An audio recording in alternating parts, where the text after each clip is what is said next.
역대기 이 말씀의 중심 주제는 자신들의 죄 때문에 멸망한 이스라엘 나라의 회복입니다. 그리고 이스라엘의 회복을 위해서 회복되어야 할 것이, 핵심적으로 회복되어야 할 것이 바로 예배라는 것입니다. 그렇기 때문에 역대상 16장을 보면 하나님의 언약궤가 다윗 성으로 들어올 때, 예루살렘으로 들어올 때 얼마나 큰 축제와 기쁨이 넘쳤는지 아주 자세하게 설명해 주고 있습니다. 이 역대기 기자가 원하는 진정한 나라의 회복의 모습이 바로 이 모습이기 때문입니다. 그냥 잘 먹고 잘 사는 이방 나라들 같이 되는 것이 아니고 온 백성이 하나님 앞에 예배로 하나 돼서 하나님 때문에 기쁨이 넘치는 그 모습이 회복되기를 원했기 때문입니다.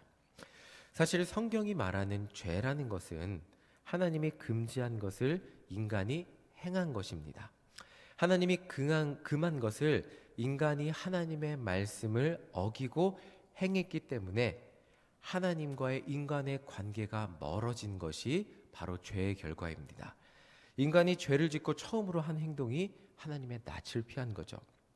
안타깝게도 하나님이 만드신 피조물인 인간은 하나님과 함께할 때만 영원한 생명을 누릴 수 있는데 하나님과 멀어짐으로 인간에게 죽음이 찾아왔습니다. 인간에게 죽음이 찾아왔기 때문에 모든 인간은 불안함과 걱정 속에서 살아가게 되었습니다. 아무리 걱정해도 죽을 수밖에 없는 운명을 피할 수 없게 되었죠. 그런 인간이 다시 진정한 평안을 누릴 수 있는 방법은 하나밖에 없다는 거죠. 그게 하나님 품으로 돌아가는 것입니다.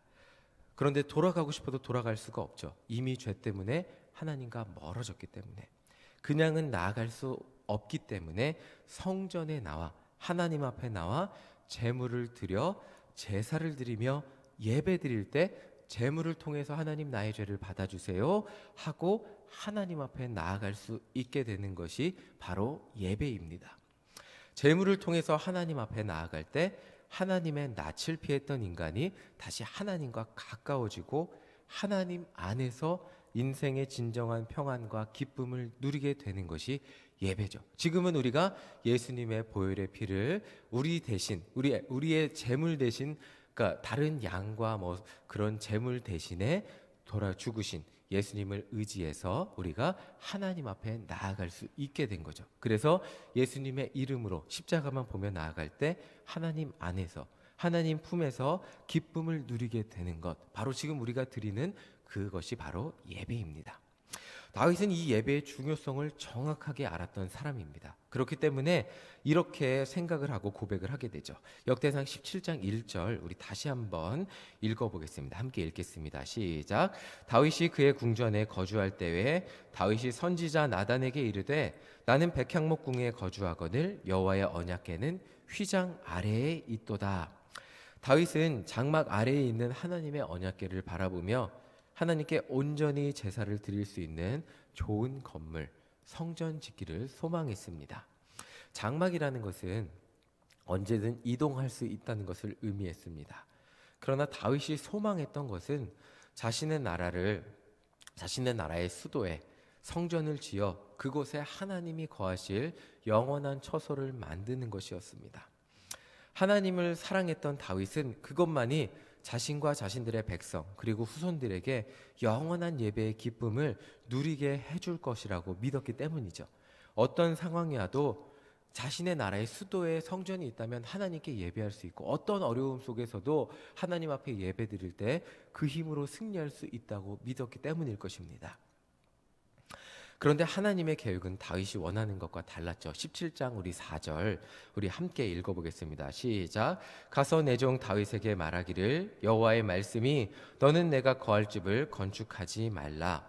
다윗이 원했음에도 불구하고 하나님은 다윗에게 하나님의 성전을 건축하지 말라고 명령하시죠. 우리 5절 함께 읽어보겠습니다. 시작. 내가 이스라엘을 애굽에서 올라오게 한 날부터 오늘까지 집에 있지 아니하고 오직 이 장막과 저 장막에 있으며 이 성막과 저 성막에 있었나니. 하나님은 언약궤를 만드신 광야에서부터 이스라엘과 지금까지 동행하셨고 지금까지 함께 하셨다는 겁니다. 하나님은 성전을 짓지는 못하게 하셨지만 그런데 그 다음에 약속하신 그 축복이 놀랍습니다. 그러니까 하나님은 하나님이 성전에 계시건 장막에 계시건 그것과 상관없이 다 나는 다윗 너와 함께한다. 다윗 너를 복내려주는 분이 바로 나야, 하나님 한 분이야 라는 것을 오늘 말씀에서 보여주고 계신 거예요. 자, 우리 7절 8절 우리 함께 7절하고 8절 함께 읽어보겠습니다. 시작. 또한 내 종 다윗에게 이처럼 말하라. 만군의 여호와께서 이처럼 말씀하시기를 내가 너를 목장 곧 양떼를 따라다니던 데에서 데려다가 내 백성 이스라엘의 주권자로 삼고 내가 어디로 가든지 너와 함께 있어 내 모든 대적을 내 앞에서 멸하였은즉 세상에서 존귀한 자들의 이름 같은 이름을 내게 만들어 주리라.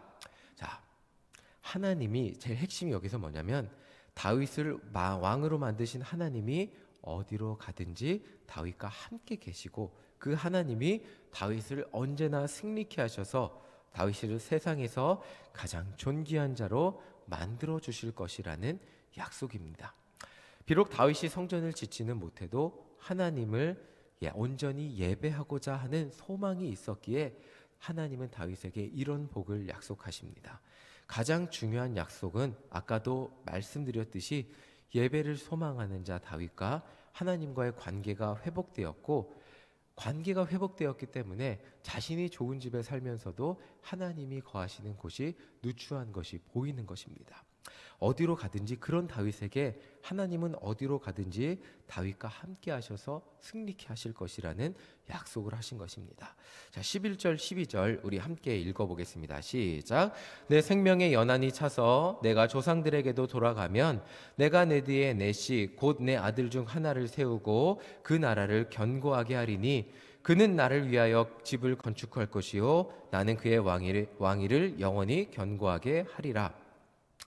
예배를 통해서 하나님과의 온전한 관계를 이룬 다윗에게 임하는 복이 본인만 승리하는 것이 아니에요. 첫 번째는 아까 말씀드렸듯이 다윗 본인이 승리하는 것이었고 두 번째는 본인만 있는 게 아니라 그 자손이 하나님의 전을 건축하고 하나님과 동행하게 되는 복이 있다는 거예요. 자, 그 결과 다윗의 왕위가 영원히 견고하게 된다는 것인데 다윗의 상황을 지금 살펴볼게요. 사울이 다윗의 초대 왕이었는데 사울의 가문 자체가 몰락하고 아예 핏줄이 다른 다윗이 그 다음에 왕이 됐어요. 다윗에게 고민이 있었다면 아마 왕권의 안정이었을 거예요. 첫 단추가 잘못 끼워졌기 때문에 자신이 두 번째 왕인데 첫 번째 왕의 선례를 따라가지 말라는 법이 없었기 때문이었습니다. 잘 생각해 보세요. 사사 때부터 엘리 제사장의 자녀들 어떻게 됐죠? 이어지지 않았잖아요. 사무엘의 자녀들, 그렇게 또 사무엘의 자녀들도 온전한 자녀들이 아니었습니다. 그리고 사울 왕을 보면 이대가 권력을 이어가기가 어렵고 그냥 전쟁터에서 다 같이 죽게 된 것을 보게 됩니다.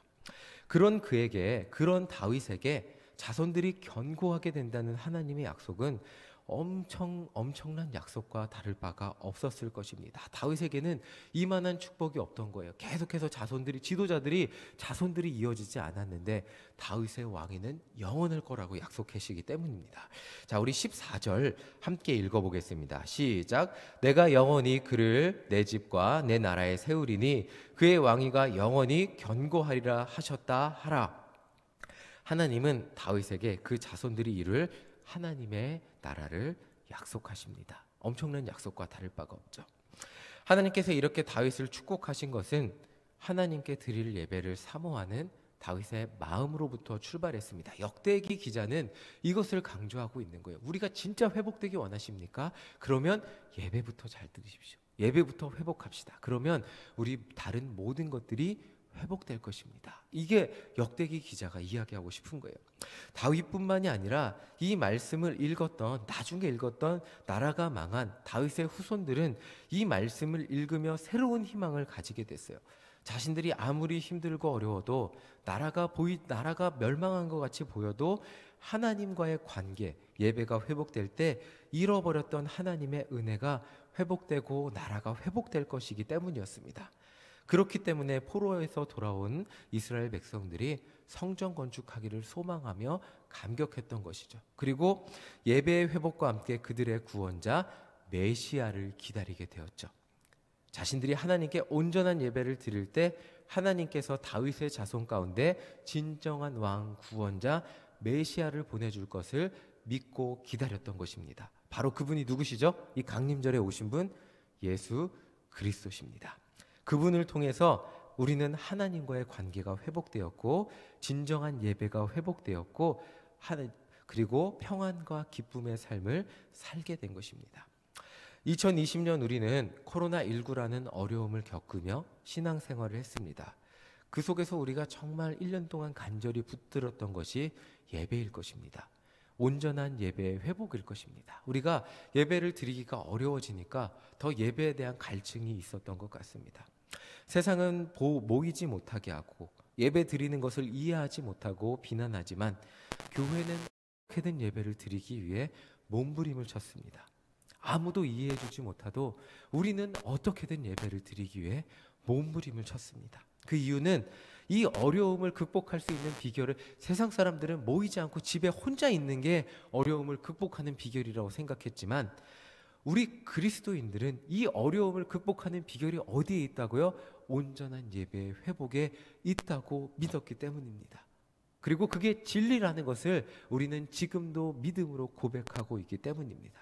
그리스도인이 예배를 잃어버린다면 하나님과의 거리도 멀어지고 모든 것을 잃어버릴 것이기 때문입니다.